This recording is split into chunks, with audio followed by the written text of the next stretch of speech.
They told him to give up. 5 years of denials, 5 years of waiting, and 5 years of feeling invisible. Every letter from the VA said the same thing: not service-connected. It didn't matter that he had the paperwork. It didn't matter that he could barely walk some days. What mattered, at least to the system, was that he didn't check the right box, or phrase things the right way, or include the exact document they were silently waiting for. But then, after half a decade of frustration, something changed. Not a lawyer, not a lawsuit, just one email, one short, carefully written message that forced the VA to look again, and this time they couldn't look away. In today's video, you're going to hear exactly how that email worked, the wording, the timing, the overlooked evidence, and why it got noticed when nothing else did. If you ever felt like you're shouting into a void with your claim, you need to see this. Because that one email didn't just change his case, it changed his life. And by the end of this video, you'll know how to write one of your own. When John first filed his VA claim, he thought he had everything in order. He had medical records, his discharge papers, a diagnosis that clearly tied back to his time in service. On paper, it looked solid, but anyone who's dealt with the VA knows it's rarely that simple. His claim was denied. The reason? Insufficient evidence. Confused, he tried again. He added more documentation, clarified a few points, even included a letter from his private doctor. Another denial followed, this time citing a lack of nexus between his condition and military service. It felt like a moving target. Every time he adjusted one thing, the VA found another reason to say no. Over the next 5 years, John filed appeals. He reached out to veterans groups, watched webinars, even tried different phrasing in his statements. But nothing stuck. Each time, the same cold, formal rejection showed up in his mailbox. It wasn't just frustrating, it was exhausting. He began to wonder if he'd ever be heard. And worse, he started to feel like maybe they were right. Maybe he didn't deserve compensation. That kind of doubt wears on you. But then something shifted. During one of his late-night deep dives on veterans forums, he came across a thread. It wasn't official, just a post from another vet, but the advice hit differently. The poster wrote, "The VA doesn't always need more evidence. Sometimes they need clarity. One well-written email can do what a stack of documents can't." That stuck with John. He didn't need more paperwork. He needed a different approach. And that's when he began crafting the email that would finally break through the wall. John didn't just fire off a quick message. He treated the email like a final appeal to someone who had the power to change everything. Because in a way, he started by doing something the VA rarely sees. He made it personal. Instead of drowning them in citations or medical jargon, he told his story in plain, direct language. He walked them through the day his injury happened, described how it affected his career, his family, and his daily life. Then, he connected the dots in a way that was almost impossible to ignore. He explained how the condition didn't magically appear after discharge. It had been brewing since that exact day in service. He referenced key dates, names of fellow soldiers who witnessed it, and even pointed out entries in his service treatment records that backed him up. Nothing fancy, just clear, honest fact with a human voice behind them. But the real game changer? He didn't send it through the standard VA portal this time.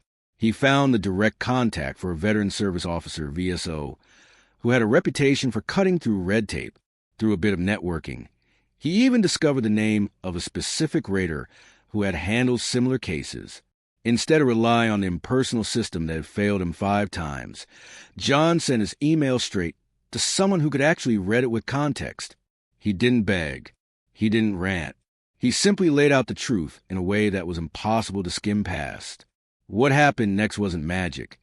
It was just the power of saying the right thing to the right person in the right way. And for the first time in 5 years, someone actually listened. The response didn't come overnight. For a few weeks, John heard nothing. Just the usual silence that veterans know all too well. But then one morning, he opened his inbox and saw a short, almost clinical subject line. Request for additional medical evidence. At first, his heart sank. It felt like just another loop in the same broken process. But as he read further, something was different. The email wasn't a generic form letter. It was written by a claims reviewer who had clearly read his message. They referenced specific things from his email: the date of injury, the names he mentioned, and even acknowledged a service treatment record entry he highlighted. The tone was formal, yes, but beneath the VA language was something John hadn't felt in years, an actual human response. They asked for a specific type of supporting document, something that hadn't been requested in the 5 years of denials: a nexus letter. For most veterans, that term doesn't mean much, but for the VA, a well-written nexus letter, one that directly connects your current condition to your time in service, is gold. The VA rep even suggested the kind of language the doctor should use. That was a signal. They were giving him a way in. John took the advice seriously. He didn't go to just any doctor. He found one familiar with writing VA-compliant medical opinions. He explained everything, shared his full file, and waited. When the letter came back, it was clear, direct, and exactly what the VA needed. He forwarded the letter with a short reply, keeping the same calm, focused tone. No begging, no frustration, just facts. And this time, within weeks, not months, the VA made a decision. It wasn't just partial approval. It was a full grant. His back pay went back years. And more importantly, for the first time, his condition was officially recognized as service-connected. The same man who'd been denied 5 times by the system got everything he'd fought for because of one email that broke the pattern. What made John's email so effective wasn't luck. It was strategy. And what's surprising is that it's something almost any veteran can do, but few actually try. See, most vets assume the only way to move their claim forward is to resubmit the same forms, appeal over and over, or hire expensive lawyers. But John's breakthrough happened because he stepped outside that cycle. His email wasn't angry. It wasn't desperate. It was factual, specific, and, most importantly, personal. He didn't just say he had back pain. He described where it started, how it's affected him since discharge, and exactly which documents the VA had overlooked. But here's the part that really caught attention. John structured his email like a story. He opened with a clear summary: who he was, what he served in, and the condition he was claiming. Then he laid out the timeline: date of injury, immediate symptoms, when and how the pain worsened. He even pointed out an overlooked note in his service records, one line from a medic's report that no one had mentioned before. It wasn't emotional manipulation. It was clarity. He made it easy for the reviewer to connect the dots, and that changed everything. Too often, veterans assume the VA is just ignoring them out of malice. But the reality is, many claims get buried in vague language, missing context, or lack of clear connection. John's email cut through all that. He made the reviewer's job easier, and in return, they gave his case the attention it deserved. That's the lesson here. When you present your story in a way that makes sense to someone who wasn't there, when you give them what they need without making them dig, it shifts the odds in your favor. John didn't have a lawyer. He didn't pull political strings. He just wrote the right email, the right way at the right time. But the real twist? John didn't send that email to the generic VA claims inbox. He found a name, a real person, someone with decision-making authority. And that changed everything. It started when John requested a copy of his claims file, what's called a C file. While reviewing it, he noticed the name of a senior VA rater listed on one of the denial letters. That was his first clue. Instead of sending his email into the digital abyss, he took a calculated risk. He searched online, through LinkedIn and public directories, until he found professional VA email linked to that staff member. And with that, he sent the message directly, not in anger but respectfully. What happened next shocked him. Within a week, he received a reply. Not a generic update, not a form letter, a real message from the same individual, thanking him for the detailed timeline, and asking a follow-up question about a missing X-ray from 2018. That was the moment John knew the ice was breaking. He quickly followed up, provided the missing image, and within 3 weeks, his claim status changed to under review. Just 2 months later, it was approved. After 5 years of silence, it took one targeted email and a personal connection to break through the wall. This isn't a one-size-fits-all solution. Not every raider will reply, and not every claim will turn around instantly. But what John did proved something powerful.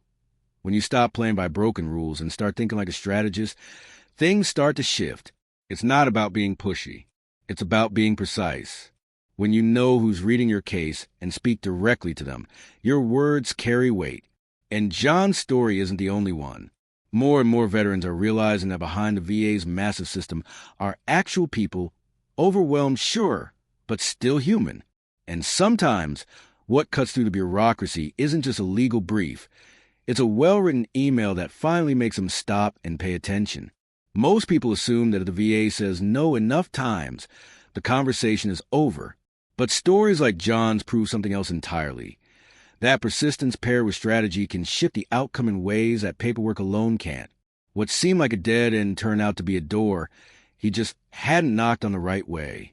And sometimes, all it takes is one direct, human connection to change the course of years of frustration. This wasn't about luck. It wasn't about finding a loophole. It was about taking ownership of the process, looking deeper into the system, and realizing that while the VA may be a machine, it's run by people. People who, when presented with the full truth in the right tone, can act. It's easy to feel powerless when forms keep bouncing back, and the status updates feel like recycled scripts. But John's experience is a reminder that veterans aren't just case numbers. They're storytellers, fighters, and sometimes the fight requires you to break the silence with something as simple as a single, thoughtful message. So if you've been told denied more times than you can count, don't let that be the end of your story. Ask the hard questions. Request your records. Look for names. Don't settle for silence when your service earned you a voice. Because as we've seen, the system might move slowly, but it still moves when pushed in the right direction. Thanks for spending time with us today.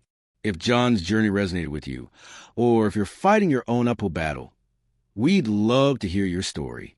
Drop a comment below and let us know what part hit home the most. Your words might help someone else realize they're not alone. And if you found this helpful, consider liking, subscribing, and turning on notifications so you don't miss what's coming next. We've got more stories, more strategies, and more truths that deserve to be heard. Until next time, keep pushing forward. You've earned more than just a thank you. You've earned answers.